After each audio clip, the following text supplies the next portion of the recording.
Welcome to the latest episode of The Fighter on Air Sport. I'm Kevin Byrne, and with me tonight are title contenders Tyrone McKenna and Tyrone McCullagh. This is The Tyrone Show.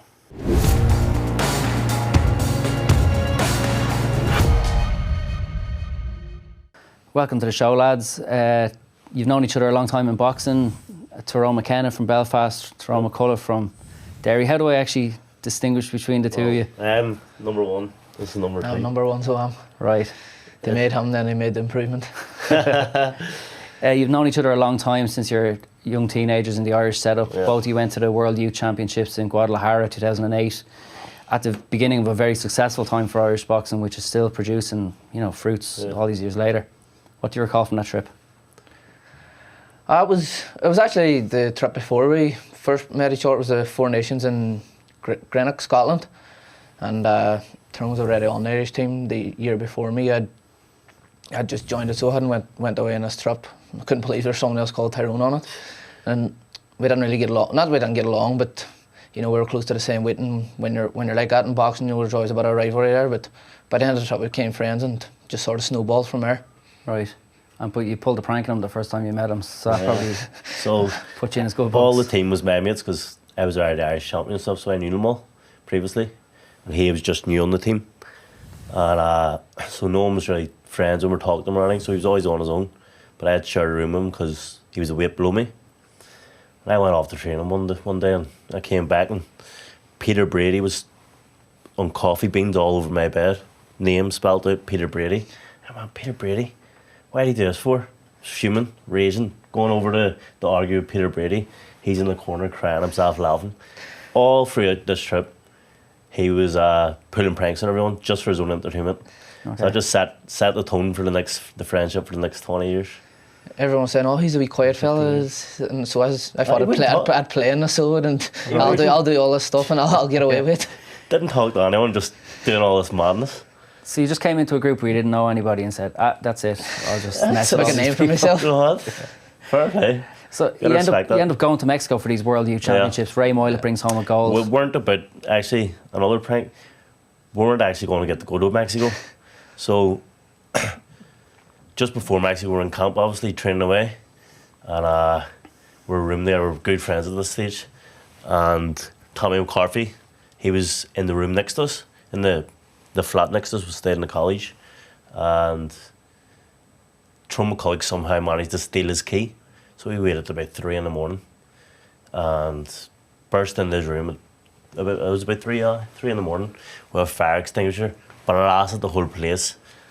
Place covered, Tommy fuming, trying to fight us. And we were laughing our heads off. And we had to train the next day. We were lined up, Irish team had to line up in the morning. And Tommy McCarthy, no saying him. I was like, that's strange. He was all right when we left him. Yeah. But half an hour comes by. He must have rolled in all the dust fire extinguishers, there was dust everywhere. So he must have rolled in it. He came in covered in all white dust, coughing. Someone tried to kill me last night. Someone attempted murder on me last night. And we were sitting there, is he serious? Because it was about 7 hours ago. So he clearly just rolled in it, came in late on purpose. And the manager was like, right, whoever done that's getting chucked off the team. They're going to Mexico, blah, blah, blah. We were like, right, we're going to have to own up to this. We need to own up. And you went home? I went home. I jumped on the bus. Left me to own up by myself. He went up to Jim Muir at the time as the coach. He said, look, Jim, it was me and Tyrone McKenna.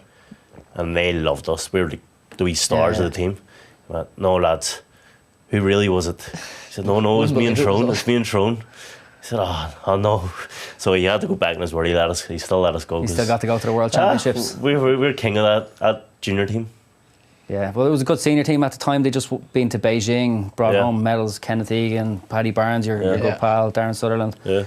And you go as the World Youth team. Now Ireland brought home a gold medal through Ray Moylett, and it was the start of something quite big at underage for Ireland. Now you were disappointed in not to get medals, but you had a good time over there, and it was. Yeah, well, he broke his hand in his fight. I think I drew one of the favourites and beat him. Fighting Argentina for a medal, I was loving it, but I failed the medical the next day because I broke my thumb. So devastated, so I was.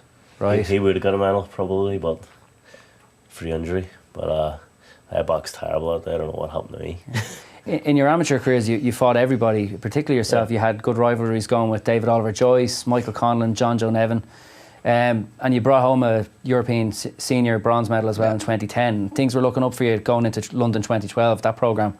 Yeah. What happened that you didn't make it to the Olympic Games? It was just a few, I wouldn't say wrong decisions, but like I won the box offs and then get sent to the World Championships, and then, as you say, it was never an easy weight. There's either Conlon or John Joe Nevin, you know, Olympic bronze and Olympic silver, you know, so it's just a tough weight and never really got the breaks. But I'm enjoying life now as a pro and have no regrets. Would have loved to get to the Olympics, don't get me wrong, but everything happens for a reason. You were a bit of a secret weapon for Ireland at those Olympics anyway, because you'd sparred 70, 80 rounds with Katie Taylor before she went in. That's right. I remember, I think he rang me one time when I think I was on the bus home from Ukraine.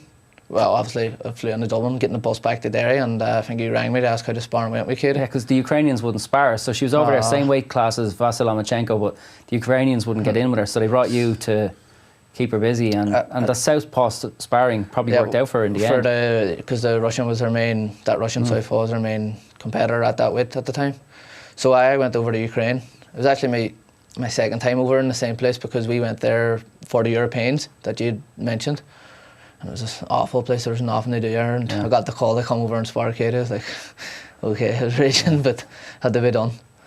And what were you up to at this stage? You'd already at that stage had a bit of a will I stay in boxing or not, because you'd acted in a movie at that stage. It was a lot of partying, and I'd give up and hoping in boxing. I got a big card from him, and after that I thought, nah, do you know what, pack it in the amateur days and stuff, and just really done what teenagers do. But so age 14, for people who don't know, you're in a movie called The Mighty Celt, starring alongside, you're the main star of the movie. Main star. Along with the dog, and Gillian Anderson plays your mother. Robert Carlyle is in your life, and Ken Stott. So it's a great cast, and it's a good film. You probably enjoyed the whole experience, and you're thinking at that stage. It was unbelievable.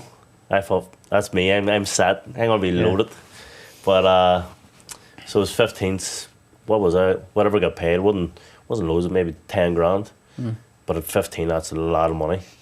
And or 14, sorry. So I spent it pretty quick.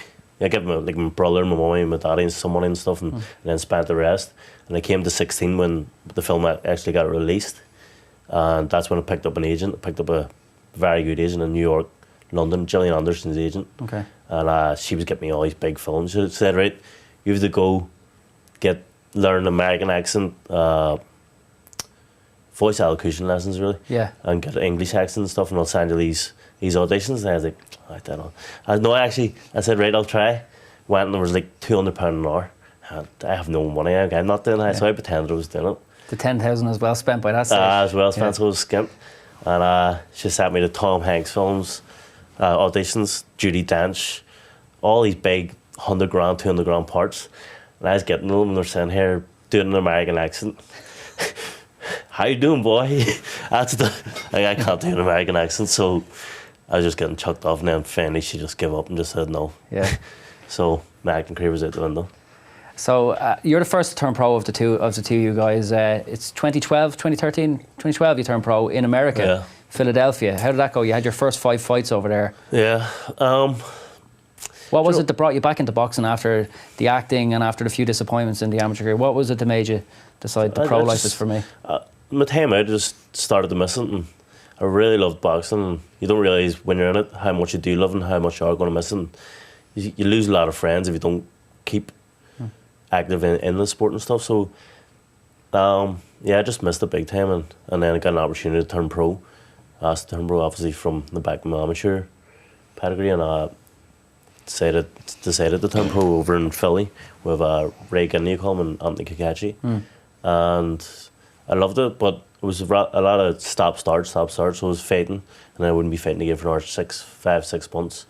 And I just wasn't viable, I wouldn't get enough money, I wouldn't taking that much time. I was away from kids, 2 young kids as well, and I was getting fed up, so I left. What age are you when your first child is born?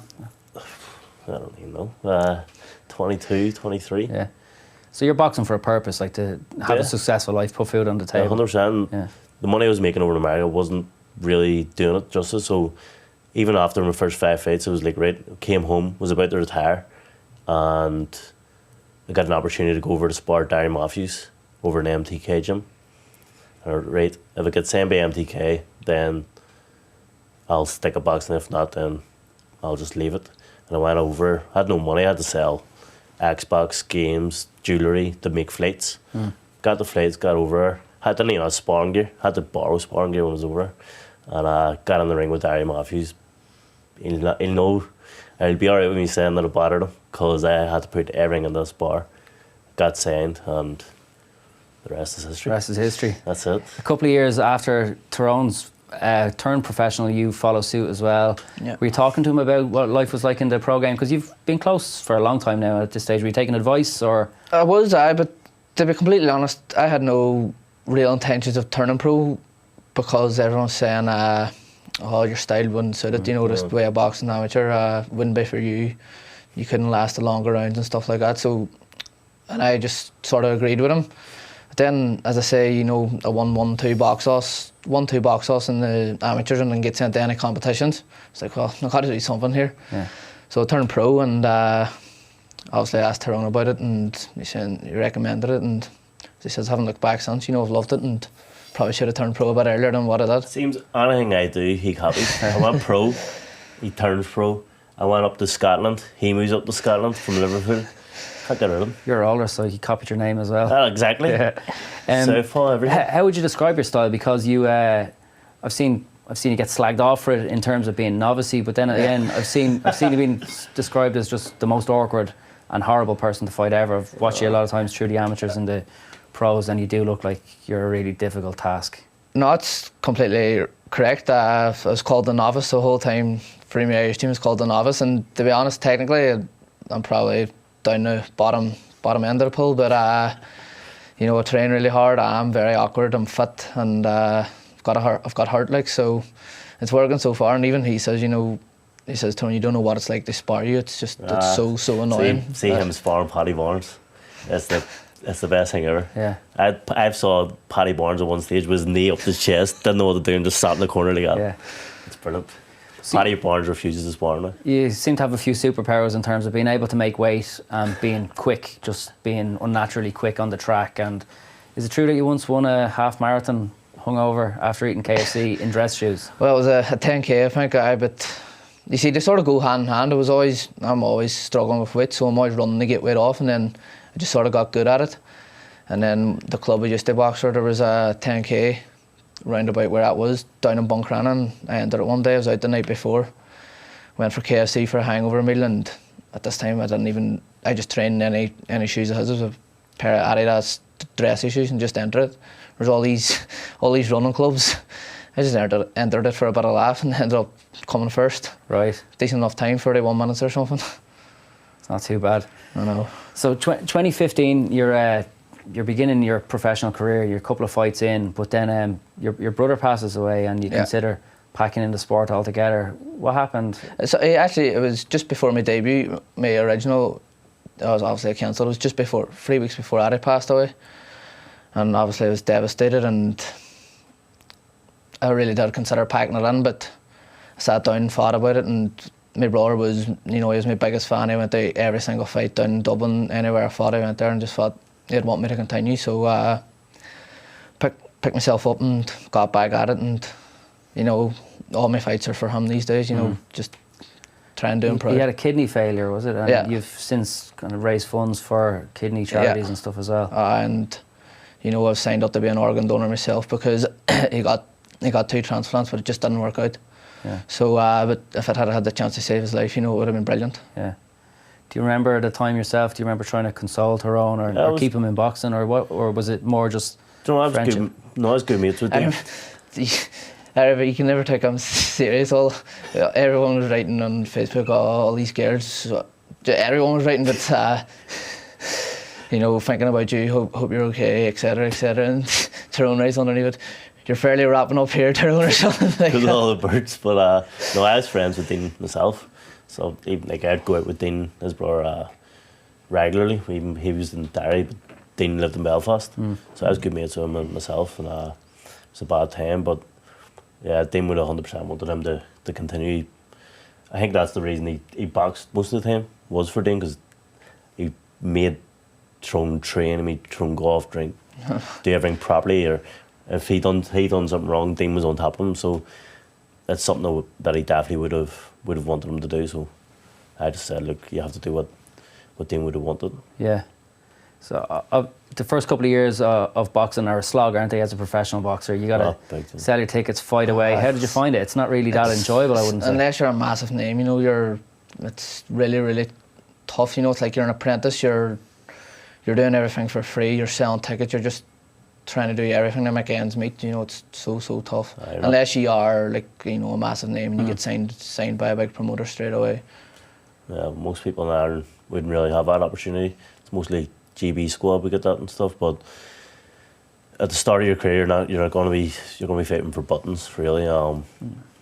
Your camp, whatever you make in your fight night is basically what you're going to be paying for camp. So you're basically fighting for free most of the time until you start making a name for yourself, getting on TV and stuff. And that takes a few years. Like for the first 2 or 3 years, I don't think I might have made a penny. Right. And you're also trying to support 2 kids. Rent to pay and stuff is very hard. Pressure, and I've had to rely on my girlfriend a lot to pay for most things during that time. Finally, it's starting to pay off, but at the start, she had to pay for a lot of stuff. You're taking the punches now, and you're increasing activity. Tyrone, you've got a degree as well, so you have another apprenticeship done. You're a qualified nurse. Yeah, correct. When did you qualify for that, and how do you find working in the hospital? I love it, you know. I got on it again because my whole family are nurses, so they are, and I just followed suit, so I did and done the same thing. But I've actually had to take a step back from it in the last year or so. You know, with boxing, you know, I want to give boxing my 110% while I can, and I've always got that to fall back on when I start getting knocked out. How do you square trying to put people in the hospital and then maybe one day treating people in the hospital, or doesn't matter? It's just a flick of a switch. It doesn't matter. Yeah. Sorry, I was going to say, in your recent form, Tyrone, you've been in a lot of derbies recently. You've beaten Sean Cree, Jake Haney. You've fought some British guys as well. Yeah. Do you enjoy? Do you get up for a fight when you know someone with a bit of history? Yeah, there's added pressure. See, when I'm fighting like a fellow Irishman, like Jake Haney and Sean Cree, although they haven't been my biggest fights, they've been the most pressure fights. So like the press conferences and the media and stuff, they're all latching on to because it's Ireland v Ireland. Yeah. And you do feel a lot of pressure in them kind of fights, but equally it feels unbelievable when you beat them. So I haven't tasted defeat on a derby yet. Yeah.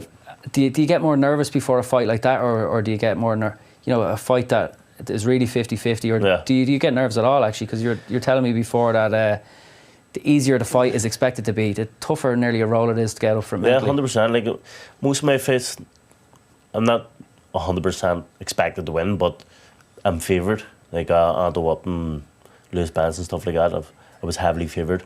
So there's a lot of pressure on you. You have to perform, you have to look good, you have to win essentially. And the likes of Jack Catterall, obviously he's world #1 ranked at the minute. There was no pressure on me. I was as a 6-1 underdog. So that whole month of lead up to the fight and stuff, there was zero pressure. I felt good. I was going to sleep, not thinking about the fight. And during the press conference and stuff, I wasn't nervous one bit. And before the fight, even I wasn't nervous. So there is a lot of pressure when you're expected to win, but it is good to be. I prefer being an underdog. Yeah. Tyrone, WBO number 13 now. You're climbing through the rankings. You're probably closing in on a world title. What have you instructed MTK, your management company, what you'd like in the next 12 months, 2 years from boxing? Presumably a world title shot. Oh, 100%. You know, they're the experts. They know what they're doing, and they've got me the number 13 in the WBO. And you know, I haven't been with MTK too long. It's only been 2 years or so, maybe just over 2 years, and they've got me this far. So I completely trust them, and they know that within a year I want to be fighting for a world title, and I truly believe they'll get me in that position. You know, I'm one big fight away from being in the top 10, and that's when you get your world title shot. Have you looked at the champion of the WBO, Navarrete, and thought maybe he's beatable, or well, he looks pretty good? He was good in his last fight against Dogbo. Honest to God, I think he's probably the best champion out of a lot of them. Like Hammer Ray Vargas, you know, he's unbelievable. You know, he took Dogbo apart really. So he did, and I don't know if Doc was even going to take the rematch with him. But he's young, he's very strong, but anyone's beatable, and it's boxing, and they would fancy my chances against anybody. Never back down. What about you, Tyrone, also? What have you instructed MTK that you're looking for in the next year? You've done all the domestic kind of thing, and you've gotten up for the big fights. You've taken the challenges, taken the 50-50s. Yeah. What? It seems I've had 20 fights, well, 19 fights, and I think I deserve a belt now. My next fight should be for a good ranking belt. I've given them a list of the names that I'd like to fight. I mean, O'Hara Davies, everyone that I talk to wants me to put him in the retirement, so I'd like to do that. I mean, like, I like to give fans what they want, and if that's what they're asking for, I'll give them O'Hara Davies. That's what I've asked my management for. There's also Robbie Davies Jr., who's going to be fighting for the ABU. He'll probably win that. I'd love to fight him. Any fight that's big and is entertaining. I don't want to be in low-level fights or people that are going to run away and not entertain. I like entertaining the fans, and it shows that every fight I have. And we'll come out with eyes out here. Yeah. It's a hard career you've both chosen, though, boxing, professional boxing as well. It's constantly referred to as like the red light district of sport. It's a difficult business to make your living in. Is it easier to go alongside, knowing that you're living together as best friends, but you also live with Paddy Barnes, so that makes it harder. But you're living in Scotland, based over there? Yeah. How's your daily life? What sort of setup do you have? And well, I've recently just moved up to Scotland. I was down in Liverpool before that. I've only moved up the last 4 weeks or so, but in Liverpool it was very, very tough. I was living in a wee room above a bar, and I just had a microwave to cook my meals on and a TV and I was finishing training at about 2 o'clock in the day, and the rest of the day just sitting in a room doing nothing. So that was my sole reason for moving up, really, because it was very, very tough. But it's completely different now. You know, I'm living with Tyrone, Paddy, Sean McCullagh. It's great crack. Like, it's still, when it comes to training, you get down and do it. But in between, it's a lot better in Liverpool, and I'm really enjoying it. it sounds like the sort of household you'd be lucky to escape with your eyebrows, but look at mine. Unfortunately, recently you didn't. They've just grew back. What happened recently that you both you lost a bet with your haircut and you lost a bet with your eyebrows? Yeah, well, I don't know if you see, but there's like MTK takeovers on Instagram. Okay. So we were told that, or we asked actually, could we do an MTK one where we do polls and the public decide on certain stuff that we do, and one of them was either Tyrone McKenna shaves his head or Tyrone McCullough shaves his eyebrows. It was a 50-50. Somehow it became a 50-50 poll, and I had to shave my head. Well, I look like this now. Right. And he had to shave his eyebrows, and I think I got the raw end of the deal because his only lasted a week and mine still like this.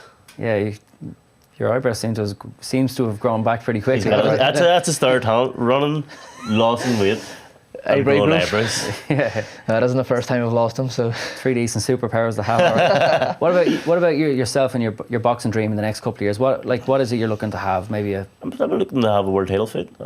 In Belfast or away, Madison Square Garden, or what's the? I don't care where it is, as long as it's a world title fight and it's against a massive name. I don't think I'm far away either, because I have, as you said, had big fights. I've had a lot of 50-50 fights. I had a very close encounter with Jack Harrell and I got beat by a point. So I am touching world level.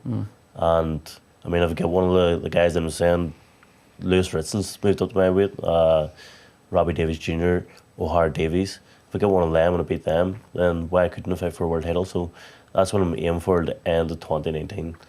Yeah, and you see your friends like Michael Connell and Carl Frampton fighting 100%. In Las Vegas, New York. You must get the pango to get onto one of those cards. Like, I would love to fight in Madison Square Garden. I see Paddy Barnes fighting there. He gets everything. He's lucky man, so he is. But he's fighting there next week under McKennan's undercard. I'd love to fight over there. I've been over there twice for mixed shows, and the atmosphere is unbelievable, and the whole weekend's unbelievable. It'd be good to be involved in. As for yourself, Tyrone, Derry plays a big part in your life, and hopefully for you in your future as well. You're now entering free Derry across your shorts. I went down and had to it. Wear the colours. You've got James McLean walking you to the ring for your big fights. I presume a big showcase in Derry for a major title is something that you're dreaming of.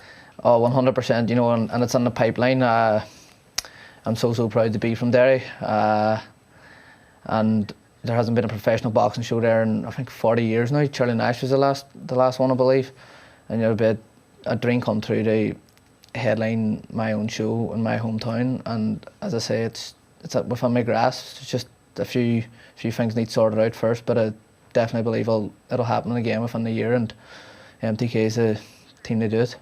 Yeah, because you were the first dairy professional since John Duddy, and then with Charlie Nash there as well, but also Paul McCluskey from the county, and there's been a few others as well following you along, like Conor Coyle as well coming along. So yeah, you could probably build quite a nice card there yourself as the headliner. And 100%. There's myself, Conor Coyle, Sean McGlinchey, and then there's a few people from the surrounding counties like Donegal and that. You know, we could definitely sell out a few places. I believe in Derry.